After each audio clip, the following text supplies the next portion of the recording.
বন্ধুরা, এই মাত্র পাওয়া সবচাইতে বড় খবর, চলুন ভিডিও স্ক্রিন থেকে দেখে আসি। বুধবার সকালে শার্শা উপজেলার ৫ ভোলাট ও পুটখালী সীমান্তের ইছামতি নদী এবং নদীর পাড় থেকে বিজিবির সহায়তায় দুটি মরদেহ উদ্ধার করে শার্শা থানা ও বেনাপোল পোর্ট থানা পুলিশ। পুলিশ জানায়, খুলনা বিজিবির ৫ ভোলাট বিওপি দায়িত্বপূর্ণ এলাকায় সীমান্ত শূন্য লাইন থেকে ৩০ গজ বাংলাদেশের ভেতরে ইছামতি নদীর পাড়ে একটি মরদেহ পড়ে থাকতে দেখে স্থানীয়রা খবর দেয়। ঘটনাস্থলে যেয়ে মরদেহ উদ্ধার করে বিজিবি। সে তো অজ্ঞাত, তার কোনো পরিচয় নাই। এলাকার মানুষও কেউ বলছে না যে তাদের আত্মীয় স্বজন বা কেউ কি জন্য ওখানে গেছিল বা আসছিল।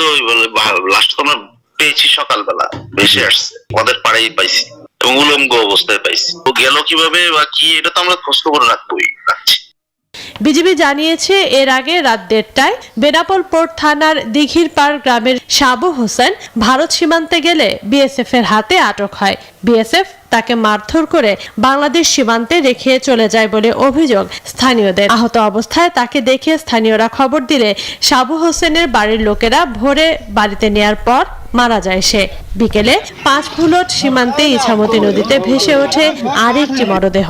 মরদেহ উদ্ধার করে ময়নাতদন্তের জন্য যশোর জেনারেল হাসপাতালে পাঠিয়েছে বিজিবি। বন্ধুরা, এরকম আরো নিত্য নতুন আপডেট খবর পেতে আমাদের ইউটিউব চ্যানেলটি সাবস্ক্রাইব করে আমাদের সাথেই থাকবেন। ধন্যবাদ।